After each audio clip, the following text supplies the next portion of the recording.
Metro ఉదయం news కి స్వాగతం. ఈసీఐఎల్ కుషాయిగూడలోని శుభోదయం కాలనీలో శ్రీ శ్రీ నల్ల పోచమ్మ తల్లి అమ్మవారి తృతీయ వార్షికోత్సవ కార్యక్రమాలు ఈ రోజు ఎంతో ఘనంగా నిర్వహించారు. ఈ కార్యక్రమంలో మొదటగా గణపతి పూజ, అమ్మవారి ప్రత్యేక అభిషేకం, అలంకరణ, చండీ హోమం, నవగ్రహ హోమం, పూర్ణాహుతి మరియు మంగళహారతి, అమ్మవారి కళ్యాణం ఎంతో అట్టహాసంగా నిర్వహించారు. అనంతరం అన్నప్రసాద వితరణ కూడా జరిగింది. రాత్రి 8:30 సమయంలో మహిళలు అధిక సంఖ్యలో పాల్గొని అమ్మవారికి బోనాలు సమర్పించారు. ఆలయ కమిటీ సభ్యులు మరియు కార్యవర్గ సభ్యులు, కాలనీ వాసులు, భక్తులు అధిక సంఖ్యలో పాల్గొని ఈ కార్యక్రమాన్ని విజయవంతంగా నిర్వహించారు. ఈ కార్యక్రమంలో ముఖ్య అతిథులుగా తెలంగాణ రాజ్యాధికార పార్టీ మేడ్చల్ మల్కాజిగిరి జిల్లా అధ్యక్షులు శ్రీ చక్రపాణి గౌడ్ పాల్గొన్నారు.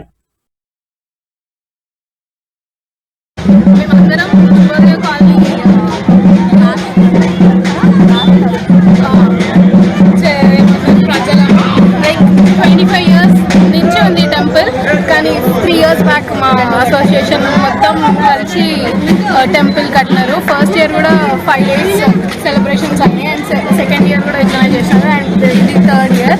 అండ్ మా కాలనీ అసోసియేషన్, వెల్ఫేర్ అసోసియేషన్ మొత్తం కలిపి ఇంకా మిగతా కాలనీస్ అందరు కూడా అంకుల్ వాళ్ళందరూ కలిపి పూజలు మంచిగా చేయించినారు ఈసారి కూడా. అండ్ మేము కూడా చాలా బాగా ఎంజాయ్ చేసినాం.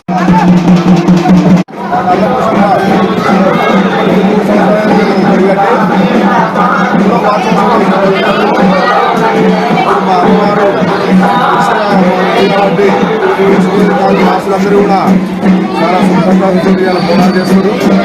అక్కడ కూడా మేము ఐశ్వర్యంతో ఉన్నాం కాబట్టి అమ్మవారిని వారికి సంతోషంగా మరి కొలుస్తున్నాం కాబట్టి అందరూ పంచుకుంటూ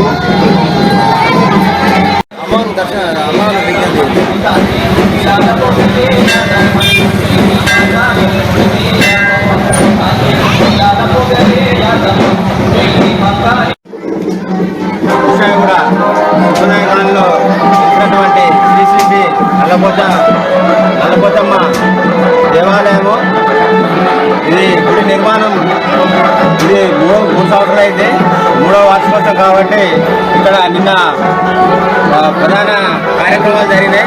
చండీ హోమం, అలాగే పూజల కార్యక్రమాలు, అన్నప్రసాద కార్యక్రమాలు నిన్న చాలా జరిగినాయి. ఈరోజు కాలనీ వాసులు అందరూ అమ్మవారికి బోనం సమర్పించుకోవడానికి అధిక సంఖ్యలో భక్తులు పాల్గొంటున్నారు. ఇంకా చాలా క్రౌడ్ కూడా ఎక్కువ పెరుగుతుంది కాబట్టి భక్తులు కూడా మాకు సహకరిస్తున్నారు. అమ్మవారి కృపా కటాక్షం కూడా చాలా ఉంది. గౌరవ అమ్మవారు ఆమె చేయించుకుంటుంది. చాలా భక్తులు కూడా అలానే వచ్చి మాకు కూడా కానుకలు ఇస్తున్నారు. అదేవిధంగా ప్రతి నెల అమావాస్య రోజు కూడా ఇక్కడ అన్నదాన కార్యక్రమం కూడా మేము ప్రారంభించాము. ప్రతి నెలకు అమావాస్యకు పెద్దలు సహకరించి